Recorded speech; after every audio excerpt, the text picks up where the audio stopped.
غير صحيح. هذه صور مكذوبة غير صحيحة. شايفينها؟ هذا جلال الدين ابن الرومي، أديب فارسي مدفون في تركيا. معي؟ شوف الدجال ايش كتب. هذا هو ما لم يشاهده سوى 1 من 10% حتى يكبرها من المسلمين حول العالم كله. هذا قبر أشرف الخلق محمد صلى الله عليه وسلم من الداخل. يا أخي العاقل يسأل سؤال واحد، إذا هذا قبر الرسول عليه الصلاة والسلام، طب وين قبر أبو بكر وعمر رضي الله عنهم من معه؟ مشكلة كبيرة جدا. شو اللي بعده؟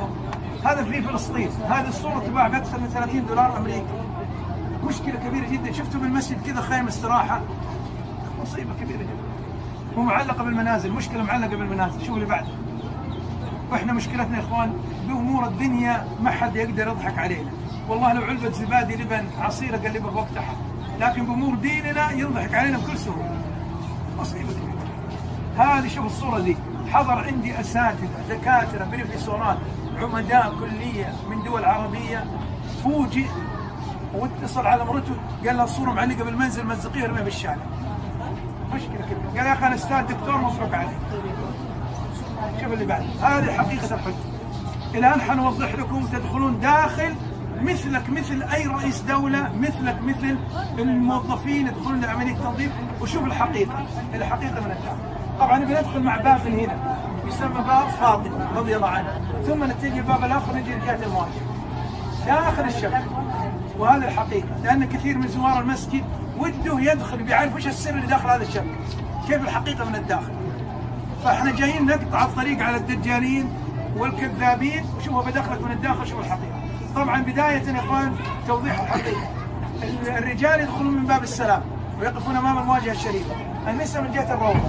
اذا دققت النظر من الداخل تلاحظ في ستاره خضراء، الستاره مغطاه بالجدار. هذا الجدار بناه عمر بن عبد العزيز عام 91 هجريه.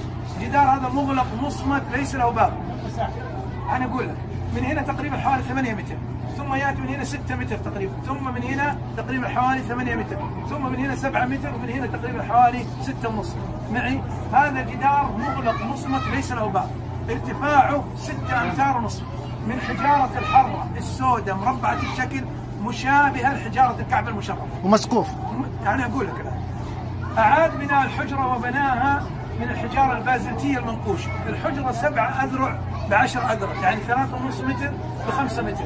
بناها من الحجارة البازلتية ارتفاعها 3 متر، ليس لها باب، مغلقة مصمتة. أصبح بينك وبين القبر النبوي جدارين مغلقة مصمتة ليس لها باب. سقف الحجرة بخشب الساج، وسقف الجدار هذا بخشب الساج. لم يدخل أحد إلى داخل الحجرة من عام 91 هجرية إلا في 5 شوال 881 هجرية، بعد أكثر من 700 سنة. معي؟ فالسبب الدخول وجدوا تصدع بالجدار هنا بالركن هذا، فشوهد الجدار الداخل الشرقي للحجرة مائل ومنسند على الجدار الخارجي بعد أكثر من 700 سنة. فقرر الوالي والعلماء باجتماع في الروضة إعادة فتح الجدارين. فتح الجدار الأول وفتح الجدار الثاني، انكشفت الحجرة من الداخل. فكان من ضمن اللجنة اللي دخلوا إلى الداخل وشرح وضع الحجرة من الداخل وأخذ مقاساتها صاحب كتاب وفاء الوفاء نور الدين بن علي السمهودي المتوفى 911 هجرية. الكتاب موجود ومحقق ومحضر فيه رسالة ماجستير ودكتوراه. يقول رحمه الله الحجرة 7 أذرع ب10 أذرع، ويقول أن الحجرة أرضيتها رملة حصبة حمراء ندية ليس لها غبار. ويقول أن الحجرة طبعا تنزل مستواها عن مستوى أرضية المسجد مسافة ذراع ونصف 60 سنتي. معي؟ ويقول أن القبور لا يكاد يرى تسنيمها إلا قليلا، هابطة هبوط. أنت يوم تيجي المقابر القديمة هل تشاهدها مثل الجديدة؟ مقبرة لها 100 سنة وتناظر صور المقبرة، هل تشوفها مثل المقبرة اللي شفتها أمس؟ إذا ناظرت صورات ما تشوف قبور، أرضية منبسطة، صح ولا لا؟ تقول ما في قبور. فإذا كان 700 سنة يقول لا يكاد يرى تسنيمها إلا قليلا. أغلق الجدار الأول، أغلق الجدار الثاني، قاموا بعمل آخر، شال السقف اللي موجود على الحجرة وجعلوا سقف خشبي متداخل مع بعض، وجعلوا في سقف الحجرة كوة نافذة دريشة طاقة، وبنوا مكان السقف هذا قبة حجمها صغير. القبة هذه ارتفاعها 8 متر موجودة، القبة تحت القبة الخضراء. معي؟ القبة هذه ارتفاعها 8 متر وجعلوا فيها نافذة. ثم بعد ذلك طبعا أغلق الجدارين، لم يدخل أحد إلى داخل الحجرة من عام 881 إلى وقتنا الحاضر. فبعد ذلك طبعا بقي الوضع هذا، لا يوجد شبكة. طبعا بعد ذلك الآن الشبك هذا حندخل مع الباب ذا ثم نتجه إلى جهة الداخل. شوف الحقيقة من الداخل. أول من وضع الشبك هذا هو ركن الدين في ذاك الوقت بيبرس، تسمعون فيه؟ ركن الدين الظاهر بيبرس. جاء زائر للمدينة وجد مخالفات شرعية حوالين الجدار. معي الناس كانت تيجي تسلم من جنب الجدار في 668 هجرية. معي فوجد المخالفات الشرعية فقام ببناء الشبك خشب درمسين له 3 أبواب ارتفاعه 3 متر. معي بقي الشبك من 668 إلى حدوث الحريق الثاني للمسجد النبوي في تقريبا 13 رمضان 886 هجرية. فأتى الحريق على الشبك. صنع الشبك اللي أمامنا ذا في مصر في 887 ووضع في 888. شوف التاريخ، أنشئ في عهد السلطان النصر أشرف قايتباي 888 1483 من هذا. لاحظ شيء مهم اللي هو هذا، شوف الشبك هذا والمحراب اللي بالروضة نفس العبارة هذه مكتوبة خلف المحراب اللي بالروضة. بني الشبك والمحراب اللي بالروضة والقبة الخضراء في 888 هجرية، لكن القبة وجد فيها تصدع وبنيت هذه المنارة في 888. فلما شاهدوا من ينام بالمنارة وتصدع بالقبة وعيد بناء المنارة والقبة بعد 4 سنوات في 892 هجرية، وجعل لها 4 أعمدة ضخمة تعتمد عليها القبة. القبة ارتفاعها 28 متر، وكتب في بطن القبة أن القبة وانشأت بتاريخ دعاء له ولوالديه. لونت القبة باللون الأخضر 1253 هجرية، كان لونها أبيض وكانت تسمى القبة الفيحاء. الآن بندخل مع باب من هنا يسمى باب فاطمة من الجهة الشرقية من هنا، ثم نتجه إلى جهة المواجهة. وشوف الحقيقة من الداخل وبدخلك مثلك هذا الباب له أكثر من 600 سنة. واللي بيصور يا إخواني صور، ترى ما عندنا أي مانع، احنا جايين توضيح حقائق حتى ما ينضحك عليك، وهذه ذمتنا واحنا جايين نبري ذمتنا. معي؟ وهذا يسألنا الله سبحانه وتعالى عنه. هنا شوف الآن بينفتح الباب وشوف الحقيقة. انفتح الباب وش تشوفون أمامكم؟ دخلت أنت مثلك مثل أي رئيس دولة. ها ادخل شوف وش قدامك. ها بلاط رخامي قديم صح؟ هذا من عهد الملك فيصل.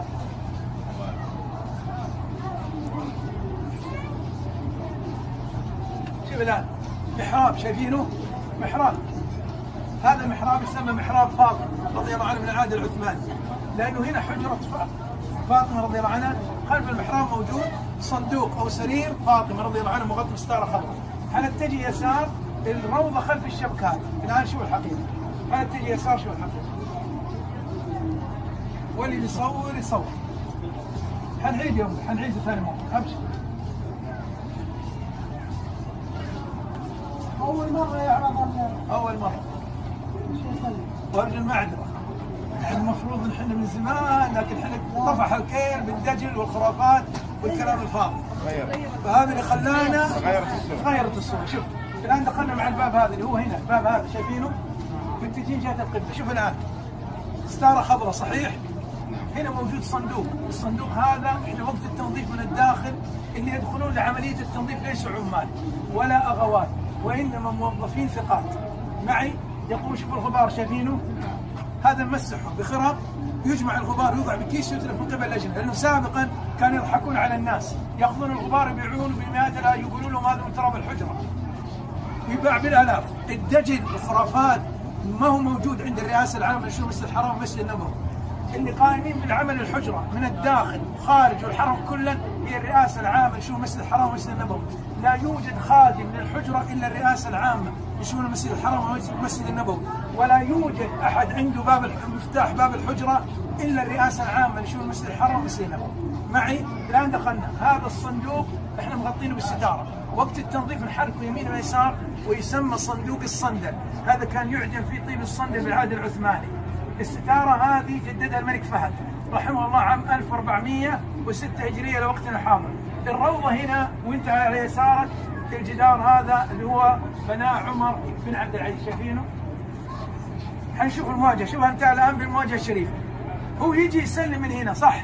لاحظ الدوائر الثلاث، اللي يسلم من الخارج ويلاحظ الدوائر الثلاث ظنا منه تخيلا ان الدوائر الثلاثه انه هذا قبر الرسول عليه الصلاه والسلام، وانه هذا ابو بكر رضي الله عنه وهذا عمر رضي الله عنه، هذا غير صحيح.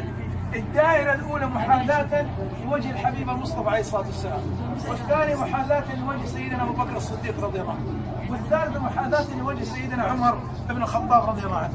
وضحت؟ هذه الحقيقه. حنتجه الان نشوف سرير فاطمه، وما هو سر هذا السرير او هذا الصندوق المغطى بالستاره الخضراء. شوف الحقيقه. اول مره يمكن تشوفوا الاشياء هذه حقائق لابد انها تشوفوا. سموا بول. توضح للناس علشان هذه حقيقه. نعم لانه يا اخي هذه بذمتنا. نعم هذه بذمتنا. الضحك على الناس مصيبه عظيمه جدا. فتح الباب. شوف الان خلف هذا ليس باب، خلف المحراب اللي شاهدناه الان قبل شوي، خلفه موجود السرير، سرير فاطمه رضي الله عنها، وهذا مغطى بستاره خضراء. فهذا السرير من العهد العثماني، كانت توضع فيه المجوهرات والهدايا التي تاتي من بعض السلاطين والحكام العثمانيين. ايش معنى سرير عفوا؟ السرير اللي هو سرير يعني يسمى، يقولوا لك انه هذا سرير فاطمه او صندوق فاطمه، شوف شكل سرير. نعم. فهذا طبعا توضع فيه المجوهرات. حقيقي؟ لا ايوه حقيقي، من العهد العثماني. العهد العثماني. طبعا هذا كانت توضع فيه المجوهرات والهدايا التي تاتي من بعض السلاطين والحكام العثمانيين، مع اخر الحكام العثمانيين عمر فخري باشا، اخذت جميع المحتويات بالقطار الى تركيا، وتعرض من عام 1336 في تركيا، وتعرض للمتحف في تركيا. هذه بيوت الصحابه رضوان الله عليهم حوالين المسجد. شكرا. الله يحييكم. ما في صوره داخليه. يا وين ما في جدارين مغلقه بعد ما دخل السمودي لم يدخل احد. اغلق الجدارين من 881 هجريه لم يدخل احد. ابدا ما تقدر. السبب لان الله سبحانه وتعالى استجاب لدعاء الرسول عليه الصلاه والسلام حينما قال اللهم لا تجعل قبري وثنا يعبد. وعائشه رضي الله عنها تقول لو برز قبر النبي لعبد من دون الله. تخيلوا لو كان القبر قدامك ايش تبي تشوف؟ فالله سبحانه وتعالى كما قال ابن القيم رحمه الله حماه بثلاثه جدر، الجدارين الداخليه والجدار الخارجي، الشبك الخارجي. معي؟ كيف لو كان القبر قدام الناس؟ ما الذي سوف يحدث؟ اذا كان هذا طبعا نور الدين في ذاك الوقت اللي هو الظاهر بيبرس، لما جاء زائر شاف المخالفات الشرعيه 668، شلون الظاهر بيبرس لو جاء بزماننا الان وشاف اللي يحدث الان حوالين الشبك؟ هذه يعني اذا كان بزمانه. وش هي؟ هنا هذه الحجره، هذه ثلاثة القبر نفس مكان القبر. هذه يا امي اللي فيها القبر، لان الرسول عليه الصلاه والسلام لما توفي في حجره عائشه ام مين رضي الله عنها، هنا من المكان اللي دفن فيه. معي؟ فكانت وفاته على سرير خشب متواضع، فالصحابه رضوان الله عليهم غسلوه وكفنوه وصلوا عليه جماعات في حجره عائشه رضي الله عنها. بنفس الحجره. في نفس الحجره. وسكنت عائشه في نفس الحجره وبقيت في نفس الحجره الين توفت. فبعد وفاة عمر بن الخطاب رضي الله عنه ودفنه جوار الرسول عليه الصلاة والسلام وأبو بكر الصديق رضي الله عنه، انقسمت الحجرة جزئين، جزءا لها شمالا وجزءا للقبور. معي؟ فهذه بالنسبة إلى أن توفت. بعد ذلك طبعا أغلقت الحجرة، طبعا بقيت الحجرة إلى زمن عمر بن عبد العزيز وأغلقها. جزاك الله خير. الله يحفظك. هذه آخر شريحة؟ هذه آخر شريحة. جزاك الله.